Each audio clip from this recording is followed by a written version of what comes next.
Start. Plato on justice, प्लेटो का न्याय सिद्धांत। प्लेटो यूनान का ही नहीं बल्कि विश्व का एक महान दार्शनिक था। इसलिए यह कहा जाता है कि Plato is philosophy and the philosophy is the Plato. Plato के युवा मानस पर उस समय बड़ा आघात लगा था जब लोगों ने उसके सामने उसके गुरु एवं महान दार्शनिक सुकरात को जहर पीने के लिए बाध्य किया था। इस घटना ने प्लेटो को झकझोर दिया और यह सोचने के लिए बाध्य किया कि यह व्यवस्था ही दोषपूर्ण है जिसमें इस तरह की घटना को अंजाम दिया है। और इस समस्या के निदान के लिए उसने एक राज्य की कल्पना की एवं उस कल्पित राज्य में न्याय की व्यवस्था की बात सोची। इस उद्देश्य की पूर्ति के लिए उसने अपने महान ग्रंथ रिपब्लिक की रचना की, जिसका प्रथम खंड ही न्याय के शीर्षक से शुरू होता है। प्लेटो ने रिपब्लिक में जिस राज्य की कल्पना की है उसकी नींव ही जस्टिस पर आधारित है, जिससे राज्य को एकता, अस्थिरता, दृढ़ता एवं सक्षमता प्राप्त हो सके। यहाँ प्लेटो के न्याय को कानूनी परिप्रेक्ष्य में नहीं देखा जा सकता है। बार्कर ने कहा है कि इसका संबंध सामाजिक नैतिकता से है। प्लेटो के अनुसार न्याय का अर्थ इतना ही है कि मनुष्य अपने कर्तव्यों का पालन सद्भाव से करे जो समाज के लिए हितकारी हो। राज्य व्यक्तियों को योग्यता के अनुसार कुछ दायित्वों का निर्वहन करने कहता है, जिसका पालन करना ही न्याय है।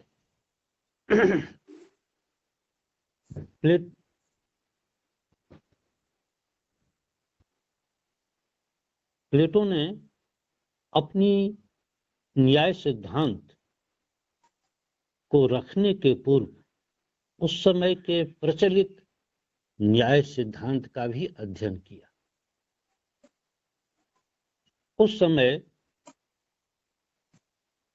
न्याय के 3 प्रचलित सिद्धांत थे। पहला था परंपरावादी सिद्धांत, जिसका प्रतिनिधित्व सेफेलस करता था। वह कहता है, सेफेलस के अनुसार,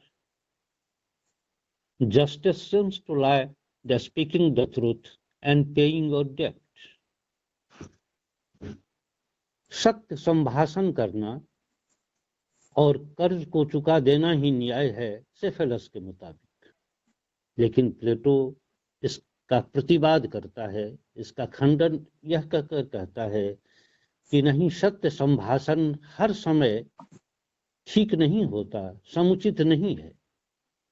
वह एक हत्यारा का उदाहरण देता है कि अगर एक व्यक्ति आपके घर में छुपा हुआ है और हत्यारा आता है, उसके हाथ में छुरा है और वो आपसे पूछता है, जो अमुक व्यक्ति क्या आपके घर में छिपा हुआ है, मुझे बताइए, तो क्या उस समय आपको उस सत्य का संभाषण करके आप उस व्यक्ति को बता देंगे? तो क्या हत्यारा उसे मार नहीं देगा? इसलिए सत्य का संभाषण हर समय न्याय नहीं है। दूसरा, कर्ज चुकाना। प्लेटो कहता है कि हर वक्त कर्ज चुका देना न्याय नहीं है, क्योंकि अगर मान लिया जाए आपने अपने किसी मित्र से कुछ रुपए लिए हैं और जब आप चुकाने के लिए जाते हैं तो आपको पता लगता है कि आपका मित्र की मानसिक स्थिति ठीक नहीं है, यानी वह पागल हो गया है। तो वैसी स्थिति में आप उधार ली हुई वस्तु अगर वापस करते हैं, अगर मान लीजिए कुल्हाड़ी आप वापस करते हैं, तो हो सकता है जो उस कुल्हाड़ी से वह कितने आदमी को घायल कर दे। या अगर आपने रुपया लिया है तो रुपया को वह फाड़ दे, नष्ट कर दे, पानी में फेंक दे।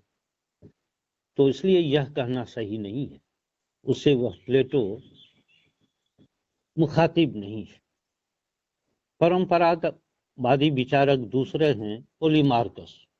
वो कहते हैं कि न्याय प्रत्येक मनुष्य को वह देने में है जो उसके लिए उचित। वो प्रॉपर और ड्यू शब्द का प्रयोग करते हैं। प्लेटो कहता है जो न्याय तो एक कला है, और यह यहाँ प्रॉपर शब्द भेग है, और इसको हर एक व्यक्ति अपने अपने नजरिए से देखता है, इसलिए यह ठीक नहीं होगा। पोलीमार्कस अपना दूसरी परिभाषा देता है, तो it is an art good to friends and evil to enemies. लेकिन प्लेटो इस तर्क को भी कहता है कि मित्र एवं शत्रु में अंतर करना कठिन है।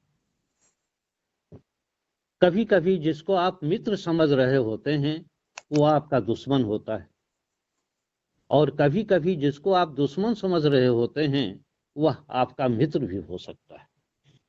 इसलिए गुड टू फ्रेंड्स और इविल टू एनिमीज यह सही नहीं है। फिर प्लेटो कहता है जो न्याय का उद्देश्य टीट फॉर टैट नहीं है, जैसे को तैसा नहीं है।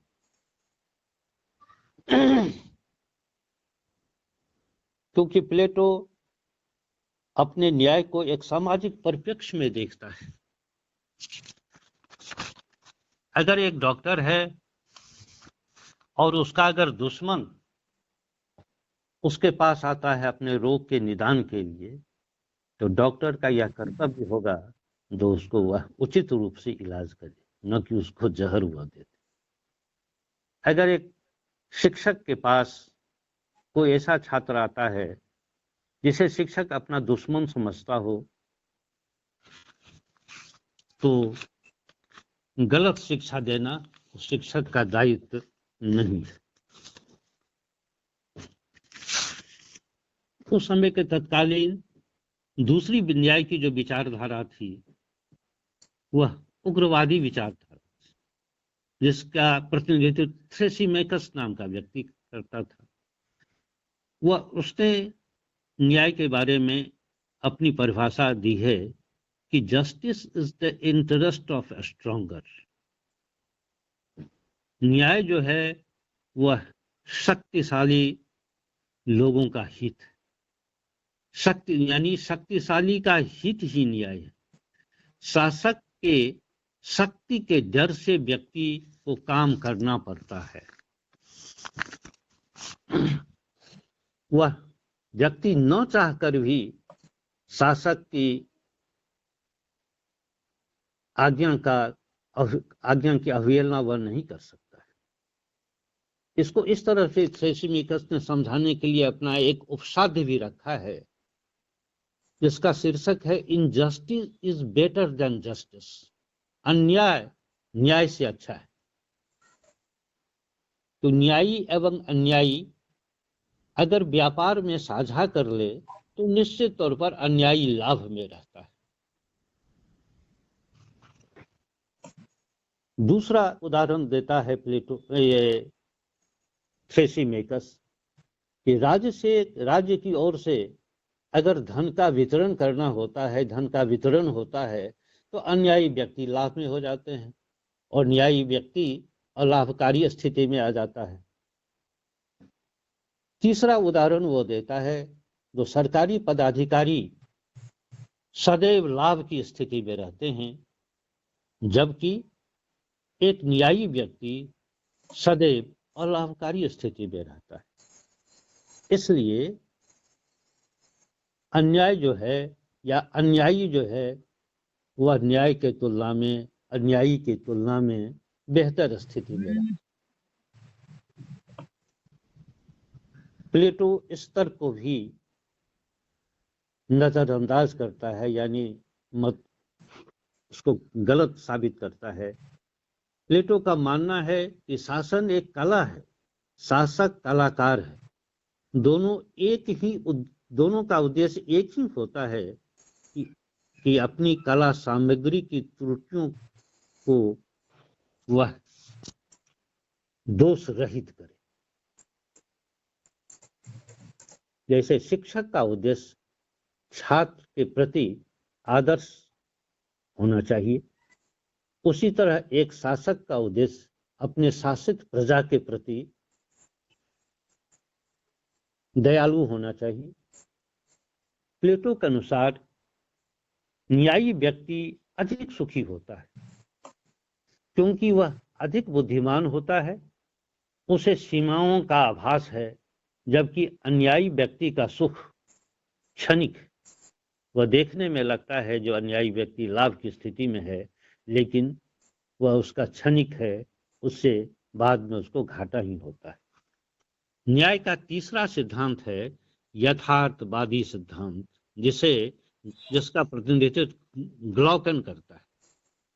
ग्लॉकन के अनुसार justice is the child of the fear. न्याय भय का एक शिशु है। प्राकृतिक अवस्था में निर्बल व्यक्ति पर अन्याय होता था, क्योंकि इस अवस्था में अन्याय करने की एक तरह से स्वतंत्रता थी। असमर्थता की स्थिति में निर्बलों ने एक समझौता किया कि वे न तो अन्याय करेंगे और न दूसरे को अन्याय करने देंगे। इसी समझौते के परिणाम स्वरूप कानून भी बने हैं। वो कहता है कि बिना दंड पाए अन्याय करना व्यक्ति के लिए सर्वोत्तम स्थिति है, जबकि बदला लेने की स्थिति के अभाव में अन्याय का शिकार होते रहना सर्वाधिक कष्टदायिनी स्थिति है। न्याय इन दोनों स्थितियों के बीच का एक समझौता है। प्लेटो ग्लॉकन के इस विचार का भी खंडन करते हुए कहता है कि न्याय कभी कृत्रिम नहीं हो सकता। न्याय तो हृदय की वस्तु है, यह आत्मा का एक गुण है। यह वाह्य वस्तु नहीं, बल्कि मनुष्य के अंतःकरण की एक नैसर्गिक वस्तु है। न्याय सिर्फ व्यक्ति के ही नहीं, बल्कि राज्य के भी अंतस में निवास करता है। अब प्लेटो का कंसेप्ट देखिए न्याय के प्रति। प्लेटो अब अपने समय के प्रचलित न्याय के तीनों विचारधाराओं को नकारते हुए अपना सिद्धांत प्रस्तुत करता है। उपरोक्त सभी सिद्धांत की विशेषता यह है कि वे न्याय को एक बाह्य वस्तु मानते हैं, जबकि प्लेटो न्याय को आत्मा की वस्तु मानता है। प्लेटो के अनुसार न्याय के दो रूप हैं, व्यक्तिगत एवं सामाजिक। वह व्यक्ति में तीन तत्व देखता है। पहला तृष्णा या वासना, जिसको अंग्रेजी में एपिटाइट कहा जा सकता है। दूसरा साहस या शौर्य, जिसको अंग्रेजी में स्पिरिट की संज्ञा दी गई है। और तीसरा बुद्धि या ज्ञान, जिसको विजडम या रीजन कह सकते हैं। ये तीनों तत्व जब उचित अनुपात में मानव मस्तिष्क में विद्यमान रहते हैं, तभी व्यक्ति न्याय का पालन कर सकता है। जब संतुलन बिगड़ता है तो व्यक्ति धर्मांधता या कामांधता का शिकार हो जाता है। प्लेटो का मानना है कि व्यक्ति की भांति राज्य में भी ये तीनों तत्व विद्यमान होते हैं, जिसे प्लेटो आर्थिक, सैनिक एवं दार्शनिक तत्व की संज्ञा देते हैं। पहला आर्थिक तत्व का अभिप्राय यह है कि मनुष्य भौतिकता से संबंध रखने वाली वस्तुएं यथा भोजन, वस्त्र, आवास आदि आवश्यकताएं एकाकी रूप से प्राप्त नहीं कर सकता। इस हेतु किसानों, कारीगरों, जुलाहों मजदूरों का समूह बनाना आवश्यक है ताकि राज्य की आर्थिक आवश्यकताओं की पूर्ति हो सके। दूसरा, साहस तत्व। आर्थिक आवश्यकता की पूर्ति हेतु अधिक जनसंख्या एवं अधिक प्रदेश की आवश्यकता होती है। यह प्रदेश युद्ध द्वारा प्राप्त किए जा सकते हैं। अतः राज्य का कार्य अधिक प्रदेश प्राप्त करना एवं उसे सुरक्षित रखने का है, जो सैनिक यानी एस्पिरिट तत्व वाले ही कर सकते हैं, जिसे आप योद्धा वर्ग भी कर सकते हैं। तीसरा, राज्य निर्माण का तीसरा तत्व दार्शनिक है। इसका संबंध विवेक अथवा बुद्धि तत्व से है। शासक का विवेक बुद्धिमत्तापूर्ण होना चाहिए ताकि शासितों से प्रेम करे एवं उसका कल्याण करे। वह विवेक के सहारे राज्य की एकता कायम रखे। सर्वप्रथम तत्व होने के कारण ही प्लेटो विवेक संपन्न दार्शनिक को ही राजा का पद देने का पक्षधर है। राज्य निर्माण के ये तीनों तत्व के आधार पर प्लेटो ने अपने राज्य में 3 वर्गों का निर्माण किया है। जैसा मैंने कहा, पहला वर्ग होगा तृष्णा एपिटाइट तत्व की पूर्ति करने वाले कृषक, या जिसे प्रोडक्टिव क्लास की संज्ञा दी जा सकती है। दूसरा, शौर्य या साहस गुण के प्रतिनिधि, जिन्हें सैनिक या संरक्षक वर्ग की संज्ञा दी गई है। और तीसरा, विवेक रीजन या विजडम गुण वाले, जिसे गार्जियन या फिलोसफर किंग की संज्ञा दी गई है। प्लेटो का यह त्रिवर्गीय विभाजन मध्यकालीन यूरोप में काफी लोकप्रिय हुआ। तत्कालीन यूरोप में पादरी, योद्धा एवं मजदूर में विभक्त था उस समय का समाज। प्लेटो के अनुसार राज्य में जब शासक निस्वार्थ भाव से शासितों के हित की रक्षा करते हुए शासन कार्य करता है, सैनिक अपने प्राणों की चिंता किए बगैर देश की सीमा की रक्षा करता है, एवं उत्पादक वर्ग सभी कष्टों को सहते हुए अधिकाधिक उपयोग की सामग्रियां पैदा करता है या जुटाता है, तभी राज्य में न्याय स्थिर रहता है। वस्तुतः प्लेटो कर्तव्य पालन में विश्वास करता है। हिंदू धर्म में भी स्वधर्म पालन पर जोर दिया गया है, जहां 4 आश्रम हुआ करते का कंसेप्ट है ब्राह्मण, क्षत्रिय, वैश्य एवं शूद्र। और इन चारों वर्गों का कार्य विभाजन स्पष्ट रूप से समाज में देखने को आता है। कुछ व्यक्ति यह प्रश्न करते हैं कि न्याय क्या है एवं यह न्याय कहाँ अवस्थित है। तो प्लेटो के अनुसार अपने निश्चित स्थान पर अपने कर्तव्यों का पालन करना और दूसरे के कर्तव्यों में हस्तक्षेप न करना ही न्याय है। फिर आगे प्लेटो कहता है, जो इसका निवास स्थान अपना निश्चित कर्तव्य पूरा करने वाले प्रत्येक नागरिक के मन में है। विशेषीकरण को तरजीह देते हुए प्लेटो कहता है कि एक व्यक्ति को केवल एक ही ऐसा कार्य कुशलतापूर्वक करना चाहिए जो उसके स्वभाव के नितांत अनुकूल हो। इसलिए सेवाइन ने कहा है कि प्लेटो का न्याय समाज का एकता सूत्र है। यह उन व्यक्तियों के परस्पर तालमेल का नाम है जिनमें से प्रत्येक ने अपने प्रकृति एवं शिक्षा दीक्षा के अनुसार अपने कर्तव्य को चुन लिया है। मैं एक वीडियो इसके प्लेटो के जस्टिस के रेलिवेंसी पर दूंगा, जो अगला हमारा वीडियो होगा।